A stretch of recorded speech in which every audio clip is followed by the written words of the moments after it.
नमस्कार दोस्तों, कैसे हैं आप सभी लोग। उम्मीद है कि आप सभी लोग अच्छे हैं, स्वस्थ हैं और अपने घरों में अब अपने अपने कामों में बहुत ज़्यादा व्यस्त हैं। तो दोस्तों देखिए, सुबह की शुरुआत हो चुकी थी और सुबह की शुरुआत तो बहुत जल्दी ही हो जाती है हमारे गांव देहातों में।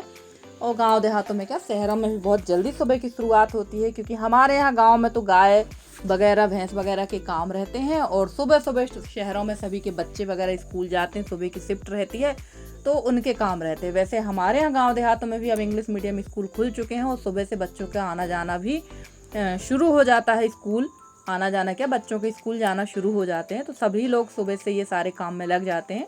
अब मैं इस चीज़ से थोड़ा सा निश्चिंत हूँ, क्योंकि मेरी बेटी अब स्कूल में नहीं है, कॉलेज में है, तो मैं थोड़ी सी निश्चिंत रहती हूँ इस काम से। तो चलिए, बाहर का जो काम था, जो गाय वगैरह का काम था और जो थोड़े बहुत जो काम थे, वो तो मैंने निपटा लिए थे और उसको मैंने आप लोग के साथ शेयर नहीं किया है, क्योंकि जब सवेरे टाइम हम उठते हैं ना, तो काफ़ी ज़्यादा अंधेरा रहता है और बदली वाला मौसम की वजह से ना और भी अंधेरा समझ में आता है। तो चाय वगैरह मैंने पी ली थी और सबसे पहले मैंने चूल्हे की पुताई की, जो पीछे का काम था गाय वगैरह का, वो करने के बाद और आ गई थी यहाँ की सफाई करने के लिए, क्योंकि यहाँ पर भरा हुआ है पानी।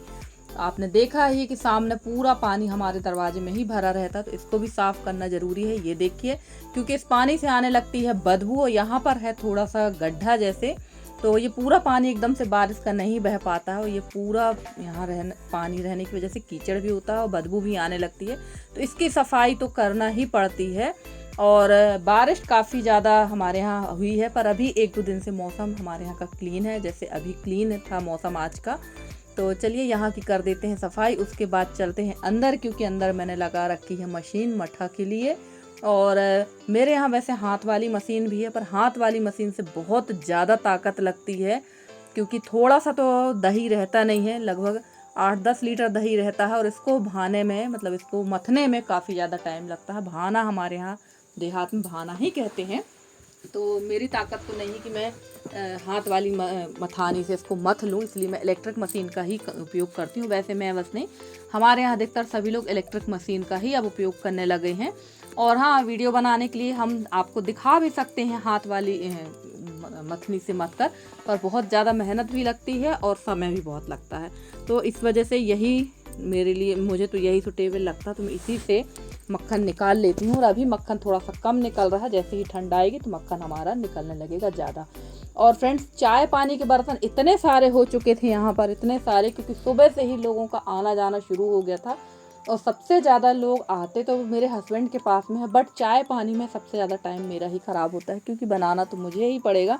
तो फटाफट से सारे बर्तन वगैरह धो लेते हैं, उसके बाद करेंगे दूसरा काम।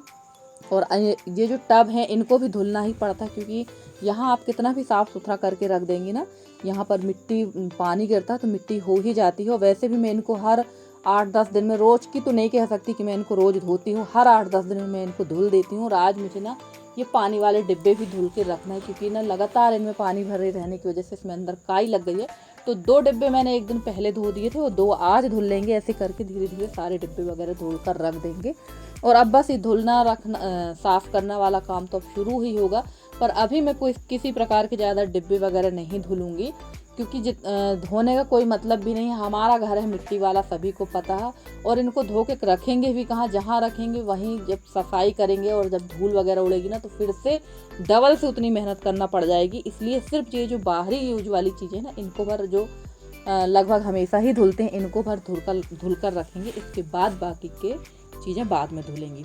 तो चलिए, ये डिब्बे काफ़ी अच्छी तरह से साफ़ हो गए थे। बहुत ज़्यादा अंदर इनमें काई लगी थी, देखने में भी अच्छे नहीं लग रहे थे। और जो नए होंगे, जो नए सब्सक्राइबर होंगे, वो सोच रहे होंगे कि यार इनमें इतना पानी भरा रहता है और काई लगी रहती, तो धुलते क्यों नहीं। तो हमारे यहाँ है पानी की बहुत ज़्यादा समस्या। हम लोग खाने पीने की चीज़ कम स्टोरेज करते हैं, पानी ज़्यादा स्टोरेज करके रखते हैं, क्योंकि पानी कब हमारे यहाँ बंद हो जाए इसका कोई भरोसा नहीं। चाहे बारिश हो, ठंड हो, गर्मी हो, कभी भी बारिश हमारे यहाँ पानी बंद हो जाता है। बारिश नहीं, पानी बंद हो जाता है, यानी नल बंद हो जाते हैं। तो चलिए, नहा धो के मैं हो गई थी फ्रेश। उसके बाद में मैं यहाँ आ गई थी अरबी के पत्ते तोड़ने के लिए, क्योंकि आज फिर से एक जुगाड़ वाली सब्जी बनाते हैं। और आज बड़ी मम्मी का किया था मैंने निमंत्रण, जो हमारी ऋषि की दादी हैं, यानी वो मेरी बड़ी सास है, तो उनका किया था निमंत्रण मैंने। और आप लोग सोचेंगे क्यों किया था, तो हम उनकी हैं बड़ी बहन एक्सपायर हो गई थी, तो उनका दुखी का निमंत्रण किया था। फिर पितृपक्ष में इस प्रकार के निमंत्रण नहीं होते, इसलिए मैंने उनका निमंत्रण पहले ही कर दिया। तो चलिए फटाफट से यहाँ तोड़ ली है मैंने अरबी के पत्ते, और कुछ लगी हुई हैं ककड़ी या खीरा, आप खीरा भी कह सकते हैं, ककड़ी। तो ये अभी कुछ समय पहले तक नहीं फली थी और अब फल रही हैं। और सच कहूँ, जब घर में चीज़ होने लगती है ना तो खाने पीने का मन नहीं होता। और 2-4 ककड़ी लगी हुई थी, और अब ये ककड़ी तोड़कर रख ली जाती हैं, पर खाया नहीं जाता है, क्योंकि सर्दी जुकाम तो वैसे भी हमारे यहाँ इस समय बहुत ज़्यादा थी।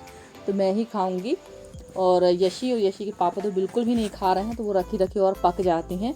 तो चलिए यहाँ मैंने एक ककड़ी अपने लिए तोड़ ली थी। ये दिख रही थी पीली, पर अंदर से हरी ही थी, मतलब पकी नहीं थी। और चलिए अरबी के पत्तों को अच्छी तरह से धो लिया। और सच कहूँ तो ये सब्जी मैं फर्स्ट बार बना रही हूँ, और काफ़ी बार मैंने बताया है कि जिमीकंद मतलब सूरन से और अरबी से पता नहीं क्यों मुझे बहुत ज़्यादा डर लगता है।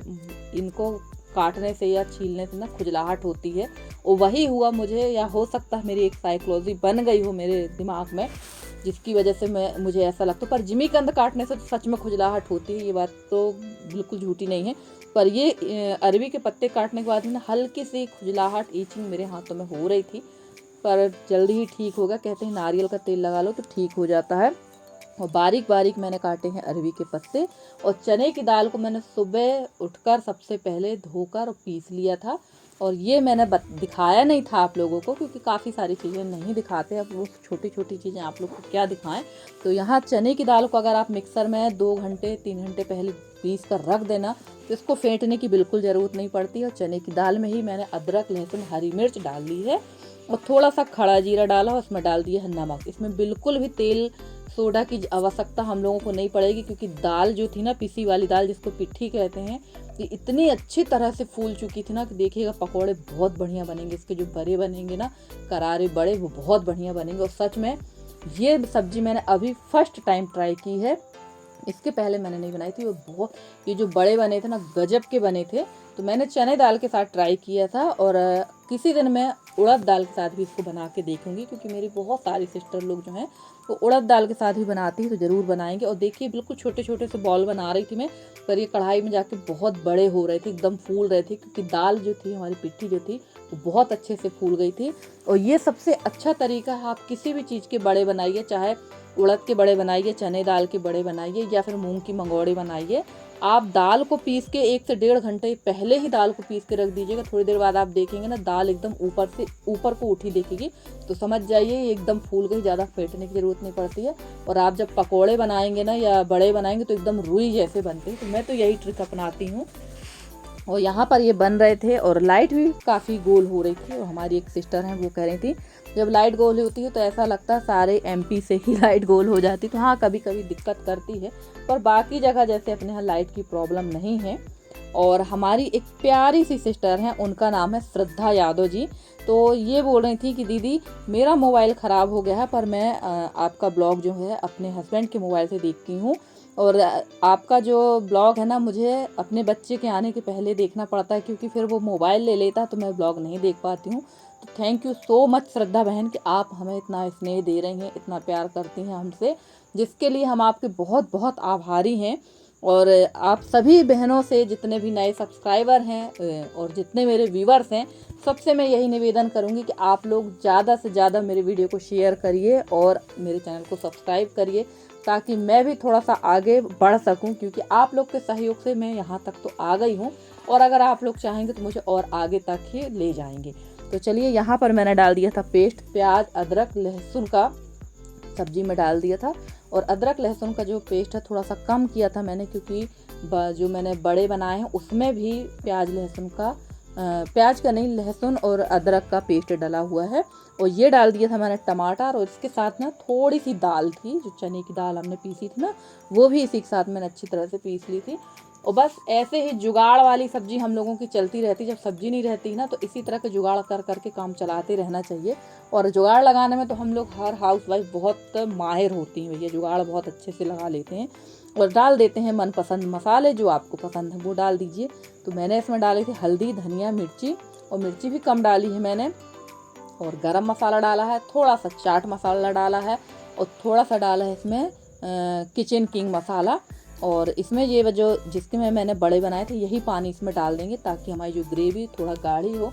अगर आपको पसंद ना हो दाल डालना तो आप टमाटर पर डाल के भी ग्रेवी गाढ़ी कर सकती हैं, या और भी कुछ जो आपको सही समझ में आए ग्रेवी गाढ़ी करने के लिए वो डाल दीजिए। पर दाल का जो टेस्ट है ना बहुत अच्छा आ रहा था और बहुत अच्छी लगी सब्जी। बहुत सच कहूँ तो बहुत डर डर के मैंने ये सब्जी बनाई थी, पर मुझे तो बहुत बढ़िया लगी।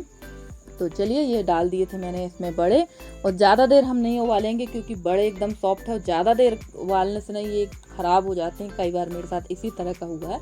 तो मुश्किल से मैंने इनको 3 या 4 मिनट ही उबाले थे और उसके बाद सेकने लगी थी पूरियाँ, क्योंकि आपको बताया ही मैंने कि बड़ी मम्मी का निमंत्रण किया था। तो पूरियाँ बिल्कुल कम ही बनाएंगे, सिर्फ बड़ी मम्मी के हिसाब से। वैसे बड़ी मम्मी इतनी सारी खाई नहीं थी, कुछ बच गई थी, 2 ही पूरी खाई थी बड़ी मम्मी ने। वो बोल रही थी कि फालतू में बनाया, रोटी बना लेना थी। और हस्बैंड जी तो रोटी ही खाएंगे क्योंकि इस समय क्या वो वैसे भी तेल की चीज़ें ज़्यादा खाते नहीं हैं। उनको तो पूरा खाना चाहिए ही, चाहे आप कुछ भी बनाओ कुछ भी खाओ, उनको खाने से मतलब रहता है। तो उनके लिए मैंने पूड़ियाँ बना दी थी और वो पूड़ी दाल और सब्जी चावल रोटी मैंने पूड़ी बोल दी, रोटियाँ सेक दी थी तो वो खा के जा चुके हैं। और यहाँ हम लोग की बन गई थी सेवई की खीर, क्योंकि थोड़ी सी खीर भी बना दी थी मैंने, और सिर्फ 3 लोगों के हिसाब से ही सेवई की खीर बनी थी। और लगने लगी थी हमारी थाली। और दाल मैंने चूल्हे पे ही बनाई थी क्योंकि ये मसूर की दाल है और दाल हमारे यहाँ बिल्कुल मिनटों में पक जाती है, और कुकर में तो ये कढ़ी जैसे हो जाती है, इसलिए इसको चूल्हे में ही बनाते हैं। और फ्रेंड्स, आप लोगों को मेरे वीडियो कैसे लगते हैं? अगर आप लोगों को मेरे वीडियो पसंद आते हैं तो प्लीज़ प्लीज़ प्लीज़ मेरे वीडियो को लाइक करें, शेयर करें, मेरे चैनल को सब्सक्राइब करके। जिस तरह से आप लोग अपना सहयोग बनाए हुए हैं इसी तरह से अपना आप लोग ढेर सारा स्नेह और सहयोग मेरे साथ बनाए रखें। तो चलिए थाली हमारी तैयार है, आ जाइए आप लोग भी खाइए हमारे साथ खाना। तो हम और बड़ी मम्मी और यशी तीनों ने हमने लगा ली थी अपनी थाली और हम लोग यहाँ बैठकर खाना खाने लगे थे। और मौसम अभी थोड़ा सा खुला है ना, जिसकी वजह से यहाँ की सीलन भी कम है। और चूल्हे में जितनी भी आग होती है ना, मैं चूल्हे के आसपास फैला देती हूँ ताकि सीलन कम हो और जल्दी से जल्दी यहाँ सूख जाए। बस बारिश नहीं होगी तो सीलन बहुत जल्दी कम हो जाएगी, क्योंकि मैं भी चाह रही हूँ कि लगभग दीपावली तक यहाँ की सीलन पूरी तरह से ख़त्म हो जाए। तो चलिए फ्रेंड्स, रेडी हो चुका हमारा खाना, आइए आप लोग भी खाइए हमारे साथ में। और आज का वीडियो आप लोग को कैसा लगा ज़रूर बताइएगा। आज की सब्ज़ी आप लोगों को कैसी लगी ज़रूर बताइएगा, और आप भी इस सब्ज़ी को एक बार ट्राई करिए। तो चलिए फ्रेंड्स, हम लोग तो खा रहे हैं खाना, और आज का वीडियो अच्छा लगा हो तो ज़रूर एक छोटा सा कमेंट कर दीजिएगा। मिलते हैं आपसे अगले वीडियो में, तब तक के लिए दीजिए मुझे इजाज़त। मिलती हूँ मैं आप लोगों से किसी अच्छे से नए वीडियो के साथ, नई रेसिपी के साथ। तब तक के लिए bye bye and take care.